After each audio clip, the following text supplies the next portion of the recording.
joining me today is JamieLee Smith. She is a Hollywood producer. Her journey began in the music industry, where she honed her creative instincts and business acumen.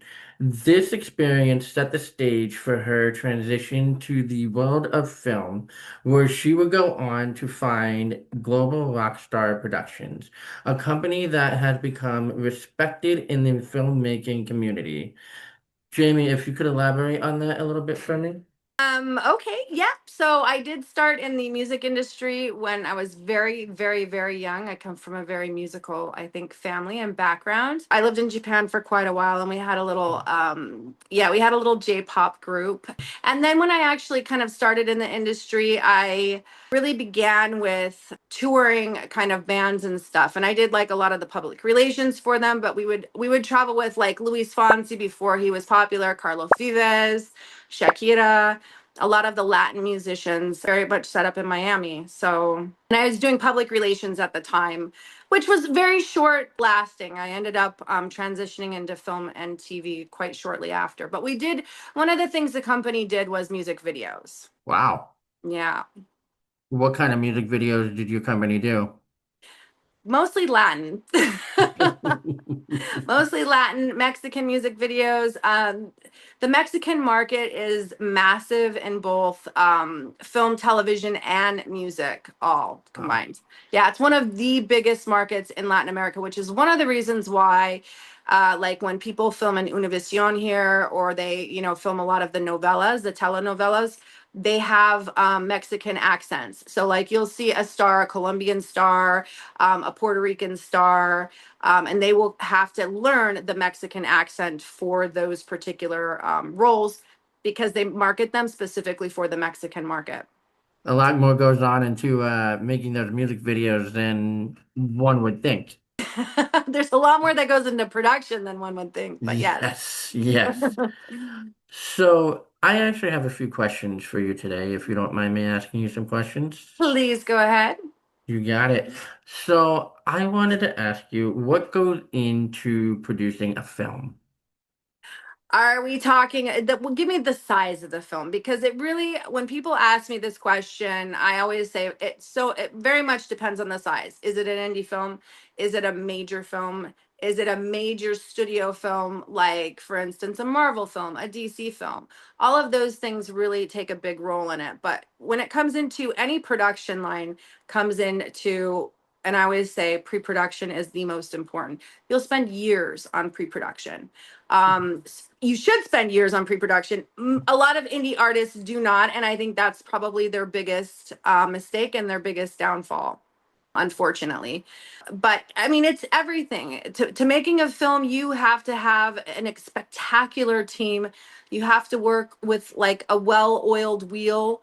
It's kind of almost a sync, right? Everything has to be in line, on time, all together, and every part has to work. If it doesn't, you're going to see it in the final product, or you won't see it at all if it doesn't get finished, depending. Of course. Yeah. Um, let's do a small scale in a sense. Let's do what you were saying in terms of independent film. Okay. What's the biggest thing that you would give away for somebody in the independent industry? Spend most of your time, 90% of your time on pre-production. Most people, when they have a line producer, or if they don't have a line producer because their budget isn't big enough for a line producer, they essentially, don't add in things for like your festival run, your marketing, when you have you go to get distribution, are your deliverables ready? Your deliverables are so important. If you cannot get those to a distributor, you will not have your film made. And deliverables include, like, do you have surround sound? Is it Dolby 5.0, 7.0? What is it? What formats do you have? Do you have a DCP? Do you need a DCP? When it comes to your E&O insurance, E&O is oftentimes an insurance that a lot of indie film people overlook, and they don't realize, because 25, 35 grand for a film for E&O insurance, which is error and emissions, is a lot. And most people can't handle that if it's on a slow, because it can harm a budget, right? But you can Absolutely. oftentimes piggyback your insurance off of a distributor. Most people don't know this. It's kind of a ninja move. So things like that can really make a difference. But that's why every person should spend so much time when it comes to pre-production. I mean, every single wrinkle, every single foreseeable problem should be prepared for. Expect the, plan for the worst and hope for the best type of thing. I'm usually what they call a fixer. If there's an issue, a lot of times I get called in to fix things. I remember specifically there was a time when I got called to go to Spain, Wow. Malaga. They had finished the film. Look, there was a very big color grading issue and nobody could fix it. I took one look at it. They flew me first class overseas to Spain on a 2 day, like I got a 2 day notice. So they spent a lot of money for me to come out there. And I said, listen, I can be honest. I can play with this. I can have somebody fix it for you. I can fix it for you, but it's going to be cheaper and it's going to look better at your end product if you just film it again. Wow. That guy looked at me and he said, thank you very much. We'll get you a ticket to return home tomorrow. I was like, I don't even get a vacation. Come on. So, those things happen. You have to plan for those things, lighting is a big thing, as feeding your crew is huge. Don't skimp Yes. out and give them pizza. I cannot stand when productions do that. Spend some money on the budget for the food. You You get got people to work harder when they're fed well. it. Yeah, so lighting, sound, food are my three biggest ones, and pre-production. You should really spend, there's a reason why DC spends so much time, energy into pre-production.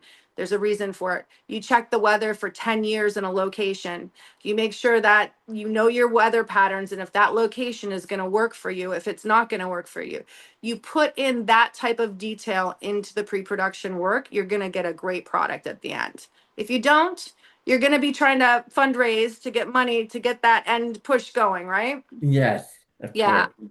Or you're going to have reshoots, which nobody likes. I had a guy that worked on a film for 10 years. He filmed it on 4 different formats. He started filming it on actual film. He ended up filming it. I can't remember the second one. Then he went to Reds, and I can't remember what the final product was on. And I was just like, why? And it was a weird length. It was, I want to say, like 50, 55 minutes for a feature. I'm like, that's not a feature. It's not a short. You're not going to be able to sell this product. And it's not because it wasn't a great product. It was, but you can see when actors age. You can Right. see there was not enough pre-production put into this, and they were picking up the pieces and going back and filming when they could Oh, and wow. hoping that they could get distribution to make up for those funds that cost so much money. I mean, to film on film is extenuating. I mean, it's like, it's very expensive. People don't do it anymore. So No. yeah, pre-production. That should be the biggest one. You have to literally plan for every disaster in the world and hope for the very best. It's funny that you say that. Like, I wouldn't even film on film anymore. I use these little guys here Yep. for the most part. Like, Yeah. I find film to be where there is a great way to do it. It is very outdated at this point. There's so many more useful ways to film. Like this, you can film right on your phone. Yeah. You can film using almost any digital device. Right. I actually use a Sony FX3. Okay. I Very good camera. absolutely, yeah, I adore it. It's wonderful. It's got an app that can connect right to my phone. I can upload it straight to a storage device there. You don't need film anymore. You really No. don't. And if they really want, if you have a director that is a very well-known director, oftentimes they will go back and put that film onto film. You can do that now. Or you can emulate, it's not perfect, but you can emulate the look of film. It is possible. Technology has brought us in such a way that we have so many more options, and it's really opened the door for independent film and filmmakers when it comes down to it. I think as technology grows and as have all these, things accessible to us, especially with apps now, AI, et cetera, it really opens the door for a higher production, with a lower budget. Things can look better, they can sound better. You can mimic now accents, which is a little scary. Yes, it is. There's all things. Every door is open now to indie filmmakers, and there's no reason why people can't go out. You can shoot a film. I mean, they just did 28 years later, completely on iPhone 15 Pros, and Yes. you're seeing that more and more. And this brand new, the new iPhone that's just out, they're specifically marketing for filmmakers. Wow. I don't know if you've seen that commercial from Apple or not, but they're specifically targeting filmmakers. That is insane. I'm definitely gonna have to take a look at that commercial there. Yes.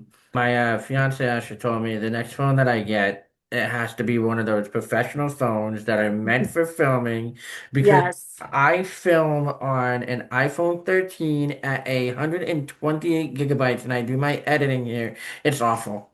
It's awful. Wow. But I have an iPhone 15 Pro. It's got a terabyte of storage, and I'm almost out of my storage. oh my I God. Yeah. I wasn't kidding when I told you I have over 55,000 videos on here. Not even lying God. about that. But I'm ready for the next one, and it's not because I want, oh my gosh, the next one. It's the next one is legitimately made for creators. It's made for filmmakers. Um, 15 Pro is excellent. Don't get me wrong. You can do so many things with it. It is fantastic. The new iPhone is made for filmmaking specifically. That's And amazing. don't go cheap. Get the full is if they I think it's only a terabyte. They still only allow get the full terabyte, because I'll tell you what, it'll eat up. The files are big. They It eats are. up the storage. Yeah. And it's not even just the files for the footage, it's also the files, like if you do editing right there on your phone too, Yeah. those files alone even further than the actual footage does. It's insane. Yeah, I just started doing editing on my phone, and I'm so torn about how I feel with it. I started using CapCut. I legitimately am. I'm not sure how I feel about it. Um, I'm gonna leave it at that. I I was taught on Avid and then Final Cut Pro, and okay. I still really love both of those. Avid is still the industry standard when it comes to television generally. Final Cut Pro is still used on a lot of major sets. And now you've got simple things for creators like CapCut. You can edit in the apps now. Instagram allows you to do that. Oh wow. And so does TikTok. Yes. I don't like doing either one of them personally. It's personal choice. I know, nobody's saying anything. I don't, but that's how I feel. So, I don't mind TikTok for like a short clip, but if I'm doing like an hour-long clip, no, I'm not gonna go there. I'm gonna go on a CapCut. I'm gonna go on a KineMaster. KineMaster is a really good user-friendly app. is it? It's really it's been my go-to for about 3 years now. Oh wow. Okay. Um, and then, yeah, I agree with you. I think the iPhone is just such a wonderful way to go about making film, about making not even just that, editing photos, being able to do so much with just photos alone. You don't need film. You really don't need film now. You don't. And again, it's just like I keep, we have a couple film festivals, and I keep getting these things saying, do you want a DCP file? I'm like, nope, don't need it. We're not putting it in. It's not going to be in a cinema. There's no need for a DCP. Now I think it's Premiere has made it really easy for DCPs to be made, and to be made it cheaply. They used to be about $5,000 to make. That was generally Wow. part of your deliverables. Generally, it's no longer. You don't need that. Okay. But I will tell you that people are, you have to test those. So if you don't have a cinema to test your DCP file in, it's like, how are you? Yeah. So Yeah. there's a lot of things that comes with that. And I think a lot of times people don't, they don't it's either they don't know, or they just, they're like, oh, let's just do this. But unless a festival specifically asks for a DCP, and that's only if, you're generally gonna be in a cinema, they will ask for that. But even the new ones, they're not requiring them, generally speaking. Okay. Wow. Yeah. Going back to the question, what inspired you to go into film and production? I don't don't know that I was really necessarily inspired to. An opportunity arose and I kind of jumped on that. Okay. I was working on one of these music videos. It wasn't actually my job. My job was, public relations, and, I was touring with the bands and stuff. And I had an opportunity to work on a music video during a weekend because they were shorthanded. The director said, "You have a special talent, come work for me." And I'm like, "Oh, I just, I've been just kind of new here. I'm good."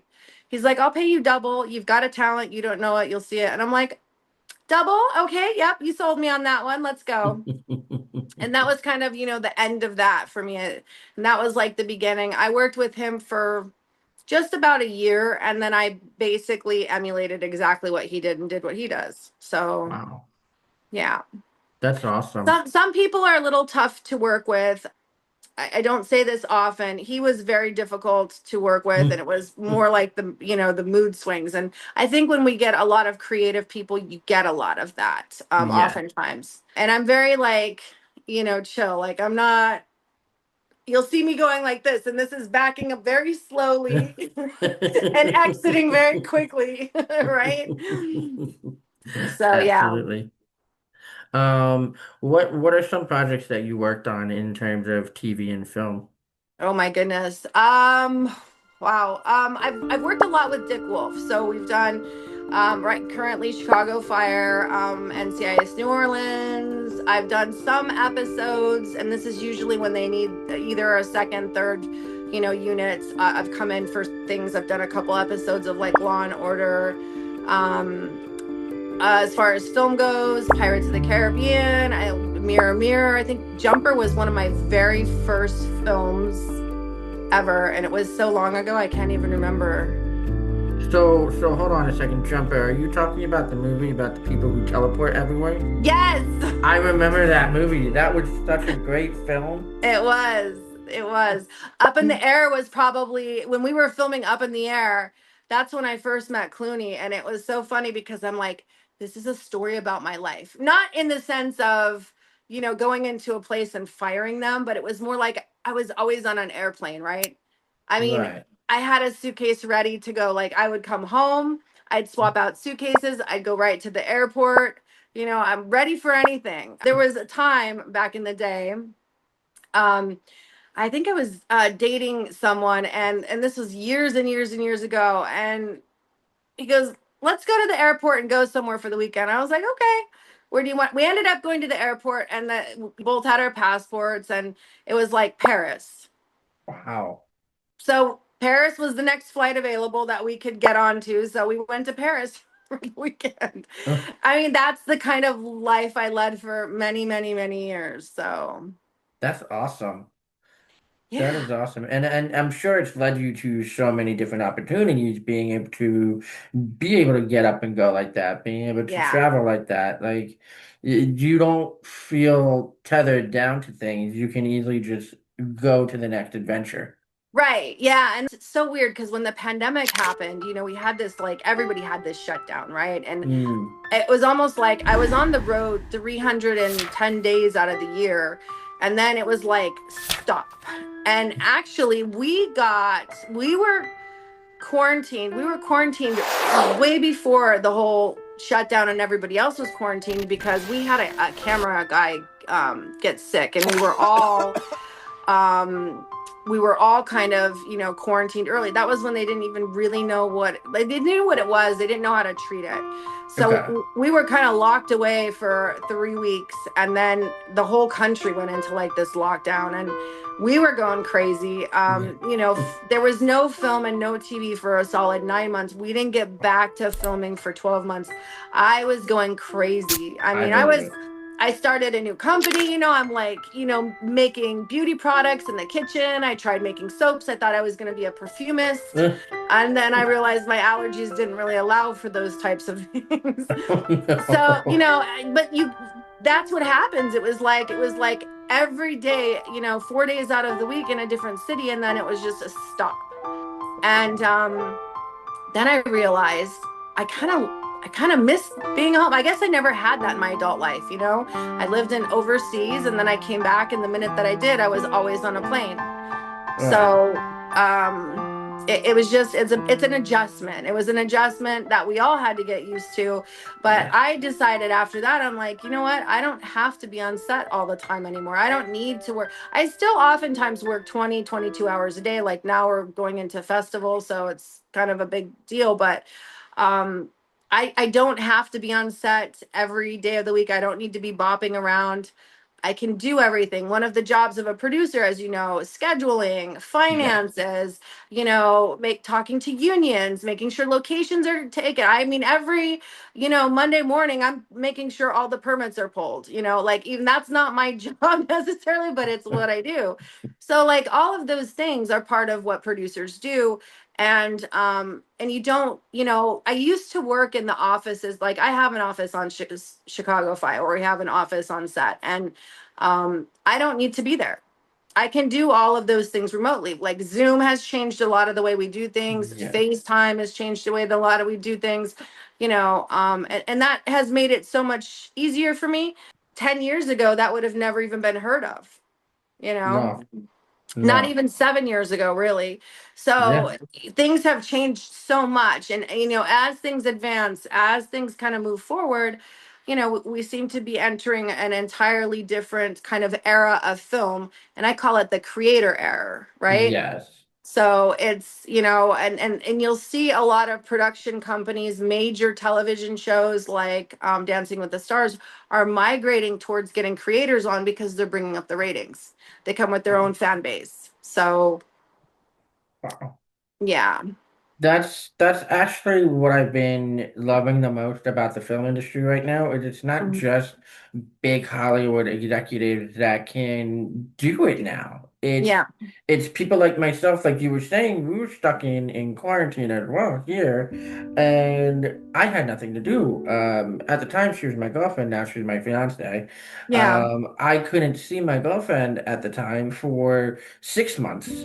Um, Wow. I couldn't even go into the same room as my family without needing some kind of face mask, without needing some kind of social distancing. Right. Um, I'm what you call an introverted extrovert. Whereas I Okay. do enjoy going out, I also enjoy being home. But that was such a confusing time. You couldn't do anything. Yes. So I actually got a green screen downstairs in the basement. I started using that. I started this was before like the whole background removal stuff and everything that came out Right. on phones. So I started doing that. I started editing some silly little videos with photography editing. Then it got into TikTok where I started growing a little bit over 2,000 followers now. Yeah. And it derived into being able to work with another independent production company last year and then doing my own projects like this podcast here. Right. The pandemic was such a awful thing Yeah. to go through, but at the same point in time, I agree with you. It really skyrocketed independent creators. Yes. And To, I will tell you, we started after the pandemic, we opened a category for pandemic films. And one of the things I noticed is how just wild creators. I mean, you could tell they were locked up. It's like a big lion in a pen in a tiny little cage. And people, like, their creativity was just like flowing out. People were making, movies in their apartments in New York City, in their homes, that they were doing, I mean, just very creative, very different things. I think some of the most yes. interesting films came out during that time, and I'm like, Yes. wow. Now, for some reason, I think a lot of the films that have been submitted in this last year and a half have been really dark. I don't know what that's about. And really, it's interesting. Every kind of, I guess, 12 to 18 months, we get like a new trend of different types of films that people are independent filmmakers are making, and it kind of shows like what's happening. It's set of like how people are feeling throughout the world. Really, Yes. it's interesting. It is. I do notice a lot lately, a lot of real world, not just politics, but a lot of real world situations really correlates and inspires films today. Right. And like you were saying, that is such a prominent thing in the Marvel Cinematic Universe. They tend to do that. They tend to mirror everything that's going on in the world. And I think the way everything is right now, everyone is so unsure Yeah. that they use creativity to express how they feel. Oh, indeed, indeed. And like right now, I'm noticing the dark films. It's a little scary. I'm like, what is going on? And it's not just like in the US. I see it in films in different regions of the world. It seems like Yeah, almost the sentiment is the same. So that's a little discerning, disconcerting. I don't know. It's very, it's a little bit, it's a little scary, honestly. But we'll see it what comes out is. next. Yeah. Yeah, it's scary the way everything is, but it is leading to some amazing inspiration, you know. Yes. And that's the joy that I've been taking out of all of this is there's so much inspiration in front of you. Use Yes. it. Pick your phone up, start filming with your friends, and make something. Right. Yeah. Yep. Exactly. And that's what I do. And I've been trying really hard. TikTok's really tough when it comes to film. It's Yes, it tough. is. Yes. And I keep telling people, and everybody's like, "Oh, there's so many." I'm like, "No, there's really not a lot of active either independent filmmakers. I think have a bigger version, but there's not a lot of active producers, directors. No. They really don't see the platform as beneficial." And I kind of had a theory into that the other day because of all the drama and things that I'm watching that seems to be taking off. If you've got like, I'm thinking about, oh my gosh, like what could I do that would, be so dramatic that would draw people in? And I'm like, micro docs, micro dramas. Let's go micro dramas, right? I don't That know. that's definitely a way to go about it. It's incredibly hard to get any, because it's not, I don't think this platform, I don't think TikTok is very much made for producers, directors, which Agreed. is it's really sad because I see that creators are the future when it comes Yeah. to actors. Hollywood actors, they'll always kind of just be there. But I think this is a new doorway and a new pathway specifically for creators. You see every major network picking up TikTokers, Yes. podcasters, all of Yeah. those types of people, and it's interesting, and it's I think it's the future. And I always tell people, you got to jump on the bandwagon or you're going to be left behind. Yes. It's kind of like adapt or unalive. Yes. Right.